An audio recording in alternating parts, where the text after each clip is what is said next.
morning, everyone. Thank you for being with us. Let me start off by thanking Mayor Lasorda for hosting us here today in the great community of Scotch Plains. Appreciate as well the Deputy Municipal Manager, Margaret Heisey, is here, as well as Councilwoman Zimmerman and Councilman Adams. We could actually transact business here. Seems like everybody's here almost, but it's a great day to be together.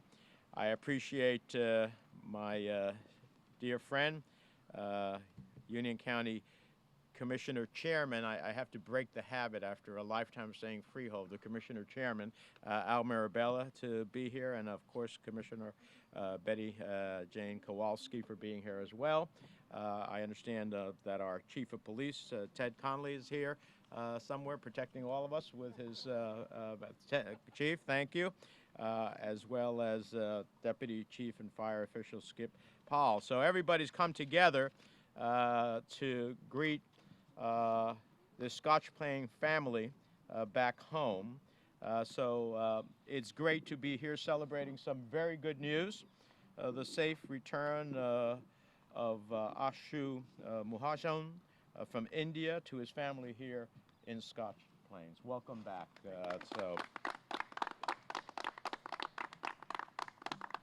Let me first of all extend my deepest condolences to you for the loss of your father. It is what moved you to travel. I did not know him personally, but the fact that you traveled across the globe in the middle of a pandemic to be with him in his final days says so much about the kind of son that you were to him. No one could have anticipated that in the middle of your visit, a wave of new pandemic restrictions would take effect, including the closure of U.S. embassies and consulates in India.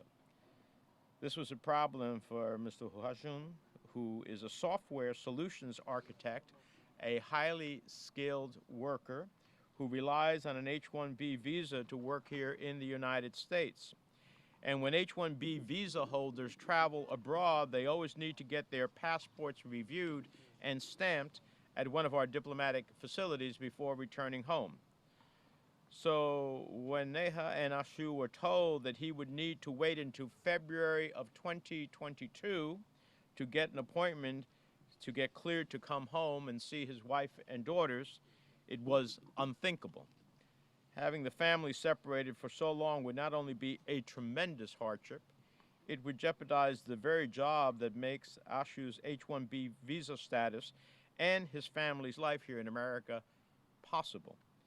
And it's worth noting that this family legally immigrated to the United States. They followed all the rules, and they had received, and had they received, the green cards that they had applied for and have qualified for since 2012, over 9 years ago, Ashu would have never been in this situation.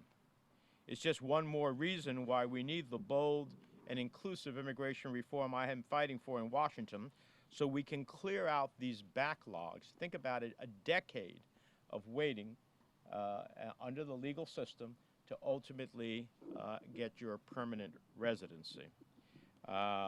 It's time that we modernize that system, protect families, and get our system right. I'm incredibly proud of my staff in New Jersey and in Washington with the Senate Foreign Relations Committee working together to bring Mr. Muhajan home.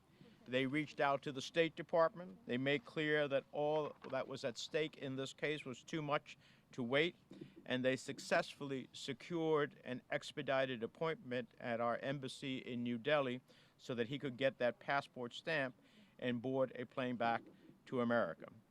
After being told they wouldn't see each other for nearly a year, I am so happy that Ashu, Neha, and their girls were reunited yesterday.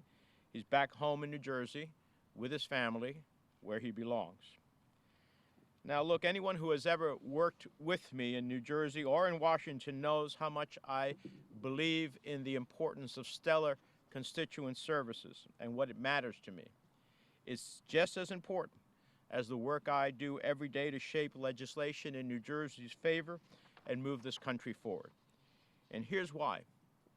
Helping one person may not change the world, but it means the world to that one person.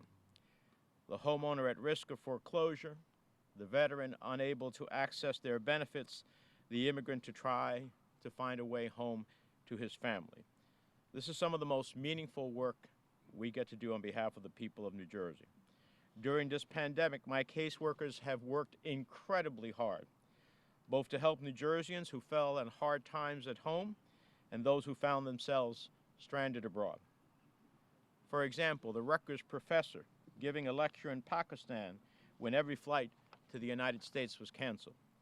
The diabetic who ran out of insulin while in Peru and could not return home without a medical clearance.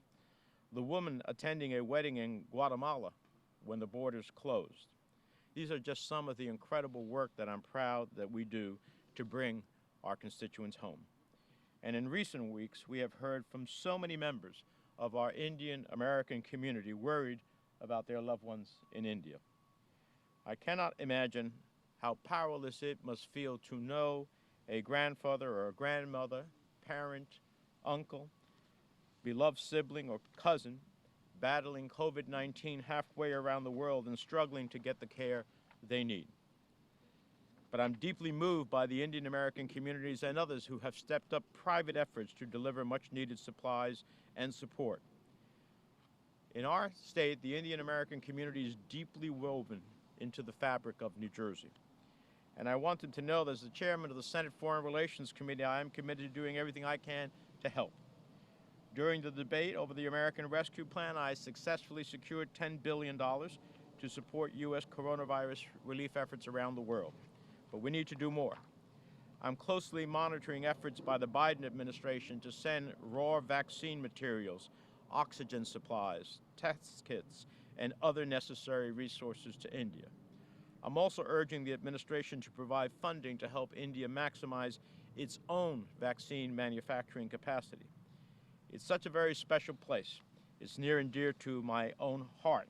As I was telling our family here, I proposed to my wife in India at the Taj Mahal, so it has a very special place.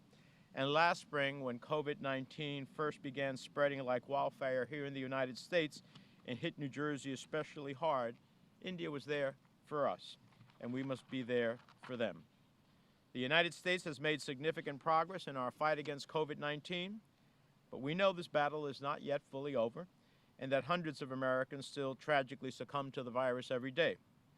But we do know our path forward.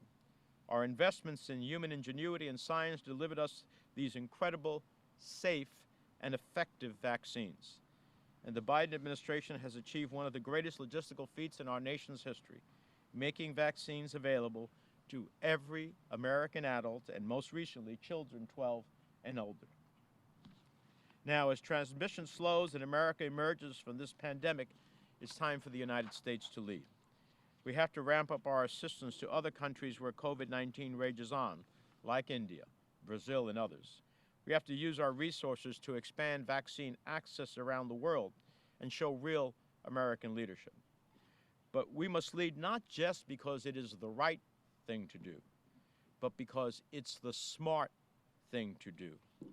The unfettered spread of COVID-19 around the world benefits no one and endangers everyone. If we don't get shots in the arms of the human race, we risk allowing the coronavirus to continue mutating into new variants that may eventually undermine the efficacy of our vaccines and prolong this pandemic. It is in our national interest to defeat the coronavirus as soon as possible in every corner of the world, because so long as COVID-19 spreads anywhere, it is a threat to Americans everywhere. We cannot hermetically seal our country off from the rest of the world. Viruses know no borders. We've seen that in this global pandemic. So that's why we're working to make sure that as we now have all the supplies available for every American who hopefully wants and will get a vaccine, that it's time to turn our face outward and make sure that the threat of a mutating virus ends. So once again, We're glad to see the Muhajirun family safely reunited.